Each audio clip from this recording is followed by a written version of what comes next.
किसान भाइयों, फसल में पीलापन दिखना एक समस्या होती है। अगर जिसका हम लोग सही से निदान न करें तो हमारे उत्पादन में काफ़ी कमी आती है। तो आज के वीडियो में हम लोग जानेंगे कि फसल में जो है पीलापन क्यों आता है तथा उसके दूर करने के क्या उपाय हो सकते हैं। मैं जो आपको बात कर रहा हूँ, आप देखेंगे कि पूरा का पूरा खेत अक्सर जो है पीला दिखाई देता है। धीरे धीरे नीचे की पत्तियाँ झड़ भी जाती हैं, कोई बीमारी टाइप से नज़र आता है। उसके बारे में आज बात कर रहा हूँ।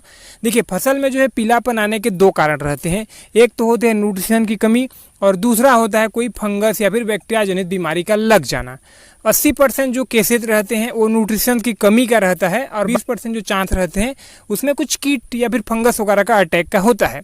तो सबसे पहले हम लोग डिस्कस करते हैं कि न्यूट्रिशन की कमी क्यों होती है हमारी पौधे को। देखिए, कोई भी जो फसल रहती है, चाहे हम लोग धान की बात करें, सोयाबीन की बात करें, कॉटन की बात करें, मूंगफली की बात करें, देखिए किसी भी फसल में जो है अगर पानी ज़्यादा दिन तक भरा रहता है या फिर ज़्यादा दिन तक पूरा सूखा रहता है, मिट्टी फटने लायक हो जा रहती हैं, उस अवस्था में पौधे जो है स्ट्रेस में आ जाते हैं और वह जो है मिट्टी से जो है न्यूट्रिशन को खींचना बंद कर देता है। जैसे ही पौधे मिट्टी से न्यूट्रिशन खींचना बंद करता है तो पौधे में पीलेपन आना स्वाभाविक बात होती है।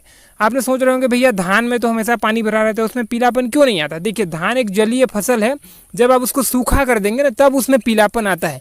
तो फसल में जो है सूखे के कारण भी जो है पीलापन आ सकते हैं और ज़्यादा पानी भरे रहने के कारण भी जो है उसमें पीलापन आते हैं।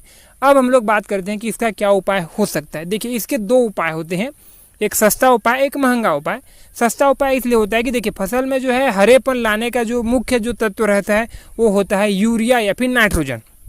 तो हमको जो है उसमें नाइट्रोजन दे देना होता है जिससे कि हमारी फसल जो है जल्दी से जो है वो हरेपन आ जाए। कुछ मैक्रोन्यूट्रिएंट के भी कमी हो सकते हैं, तो इसीलिए जब भी आपकी फसल में जो है पीलेपन आ रहे हैं तो आप यूरिया के साथ 5 kg मैक्रोन्यूट्रिएंट पर एकड़ के हिसाब से आपको जो है देना रहता है। दूसरा उपाय थोड़ा महंगा है लेकिन उसमें जल्दी जो है आपकी फसल में पीलेपन आ जाएंगे। क्या होता है कि फसल जो है 4-5 महीने की फसल होती है, उसमें अगर महीने भर वो पीलेपन के वजह से रुका रहे तो निश्चित तौर पे आपके उत्पादन में कमी आना तय है।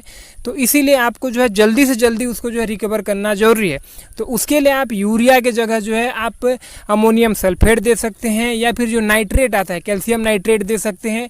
तो इनको आपको देना रहता है या फिर आप चाहें तो अमीनो एसिड भी दे सकते हैं। देखिए क्या होता है कि यूरिया जब हम लोग खेत में डालते हैं तो उसके बाद अमोनियम में कन्वर्ट होता है, नाइट्रेट में कन्वर्ट होता है, उसके बाद जो है पौधे लेता है। अगर हम लोग एमिनो एसिड डालते हैं तो उससे प्रोटीन का जल्दी निर्माण होता है और पौधे में ग्रीनी बनाते हैं। लेकिन ये जो पद्धति है ये थोड़ा सा महंगा होता है, तो आप अपने फसल के हिसाब से चयन कर सकते हैं। दूसरा कारण रहता है फंगस या फिर कीट।